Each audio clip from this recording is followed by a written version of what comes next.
Hi, this is Angel. In this video, I'm going to be discussing why was I the perfect target for the narcissist? Welcome to Narc-repellant. This channel is devoted to those seeking information, understanding, and support for narcissistic abuse, trauma, recovery, and anything that led to that. If you've been watching my channel, you know that I like to start out with a topic-related quote. Today's quote is from Oprah Winfrey. "The struggle of my life created empathy. I could relate to pain, being abandoned, having people not love me." Let's get started on today's topic. It's well known that narcissists seek out someone just like that, someone with massive amounts of empathy. From the literature, YouTube videos, and my continual research, it's been documented that narcissists look for the perfect target, the perfect supply. They want the perfect person who has all the qualities and character traits that they do not possess. The narcissist is looking for someone who is the polar opposite of themselves so that they can cause the pain and exploit others to get whatever they want or think they need. Like I've indicated in past videos, and although it may seem an extreme comparison for most, don't mean to be offensive, but if you've experienced one, these are the energy-sucking vampires of the 21st century. If you find that you like what you hear here, I'd like to invite you to subscribe to my channel. If you could ring the bell, like my videos, I would be so grateful. My intention is to put up 1 or 2 videos per week. I'm hoping you'll begin adding comments about your own experiences so that we can build our narc-repellent community of support. It's all about image for the narcissist. I now understand there are a couple check-off points the narcissist will need when seeking out their next target. First of all, they need their next target to help them portray and project the perfect positive image to the world. The victim or target will need to have all the characteristics that I will be discussing next. And these are all the things that the narcissist lacks. Secondly, the narcissist must sense they'll be able to control this person, and quickly, as the emotional abuse will begin swiftly. By the way, if you are currently suffering in a relationship from the abuse of a narcissist, dysfunctional, or otherwise toxic individual, if they're exploiting you or hurting you, please seek help and support. Talk to close friends and family members. Seek counseling. There are a growing number of online counseling services that are recommended by other YouTube narc abuse experts. Seek them out. So why was I the perfect target for a narcissist? I've created a list from my experience and research which describes what makes anyone the perfect target for a narcissist, the perfect supply of energy force. I'll share the characteristics of each, as well as how this attribute is used by the narcissist to control, manipulate, exploit, destroy your soul, take everything from you, and finally ruin you. My personal goal is to heal from my own wounds so that I will no longer attract this type of person. Oh, and I use that term loosely. I hope by sharing these with you, you will also realize there are aspects within you that may need healing in order to stave off further injury from a narcissistic person. You may have additional traits to share in the comment section below as well, and I look forward to that. Let's begin with the most important trait that the narcissist needs from their target. An empath with empathy. This is the big one. Since the narcissist is unable to generate their own empathic feelings for others, they need you to be an empath. They need you, as their association with you will make them appear empathetic. You are highly sensitive and you care too much about others. Due to your empathic nature, the narcissist will be able to use projection and invade and violate you. They will use your empathy when you find out they aren't who they say they are. They will want you to care so much about them that you will end up blaming yourself for the downfall of the relationship. The second one is that you are a self-sacrificing caretaker, people pleaser, and very generous. The only person in this relationship to be selfish is the narcissist. You take on the cares and burdens of the world. You put others' needs before your own. You feel guilty if you aren't able to help people. Due to this element, the narcissist will find you easy to manipulate. They will exploit you at every stage. You will spend more money and time on them.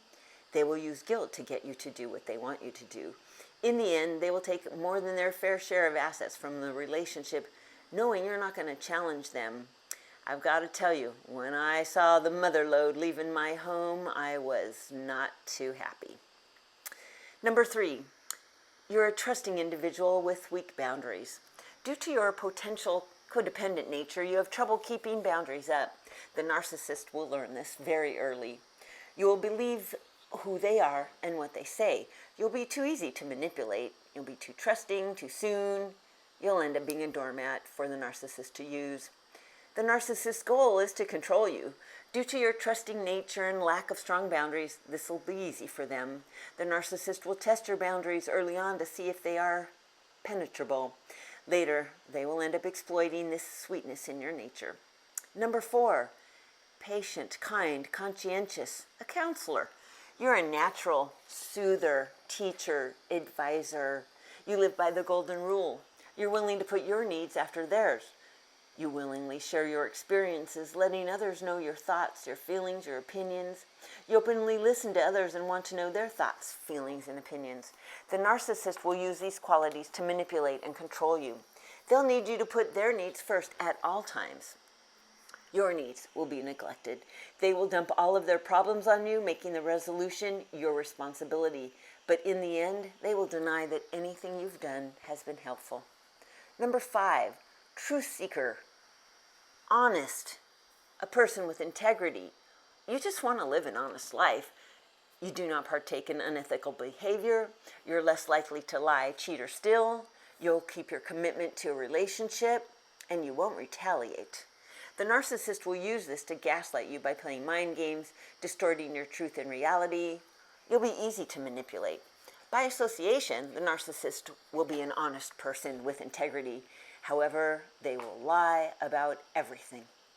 Number 6, your ability to recharge, regenerate, your ability to get back up after you fall. You've learned how to absorb others' feelings and bounce back, but with a false sense of energy. A short time after an argument, you'll be back to yourself. A narcissist will dump all their problems on you. They know you'll be coming back for more. Your ability to recharge will allow the narcissist to use and abuse you, and it won't take you too long to get back to being your old self again. Number 7, a wounded childhood, a dysfunctional environment. The narcissist can spot someone with a broken wing or wounded spiritual baggage in an instant. You'll have a high tolerance for dysfunction within relationships. You lack self-esteem, self-confidence, and the ability to keep strong boundaries. You may be lacking a number of elements that your family was not able to provide. The narcissist will be able to isolate you from your friends and family. They can appear to be your hero, rescuing you from a terrible situation. They'll attack your credibility and that of your friends and family so that you end up doubting yourself and others. Number 8, loyalty. The narcissist will know that they will be able to keep you loyal in the relationship. You're loyal to your friends, your work, you're loyal in intimate relationships, you're logical and reasonable when working out issues. The narcissist will use this to manipulate and exploit you to keep you in the relationship long after you have reconsidered. There will be gaslighting, projection of blame when things go bad just to test your loyalty.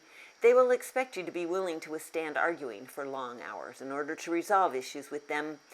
But if you've been in a relationship with a narcissist, you know that there is never any resolution.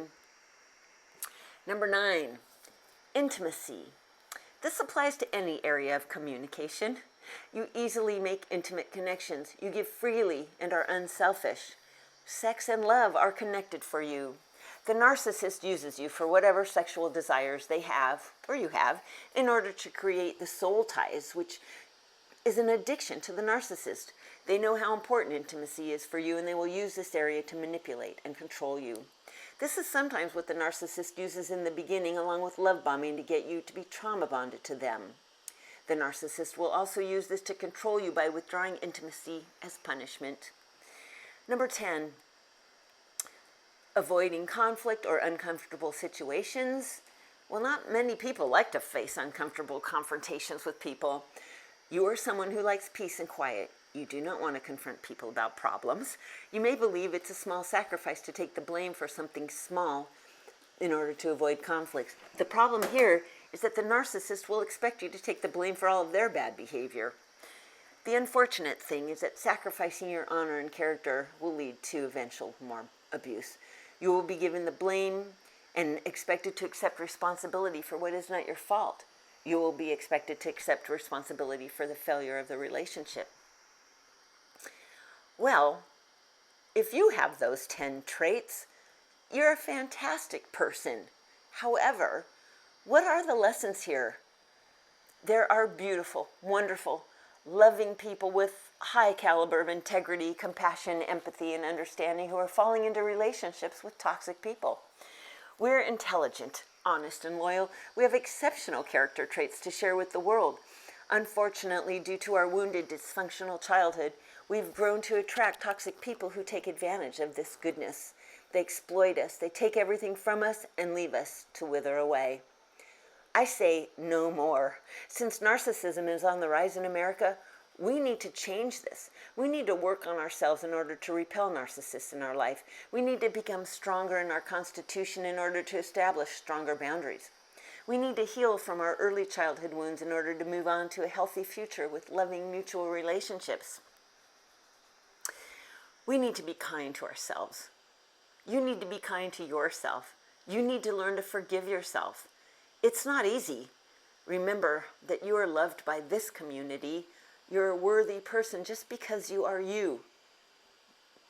If your first caregivers did not give you that message, then please hear my words. As I've said, my mission now is to find you, to find the other sweet, empathic souls like us who have slipped into relationships with narcissists, only to find that the love we hoped for, the love we were promised, as well as our soul and our psyche have been destroyed. Although I am still on my personal journey of recovery, I have found such hope and understanding in these. I hope that you find more understanding and are able to recover as well. Thank you so much for taking the time to spend with me today. I hope you have a beautiful evening.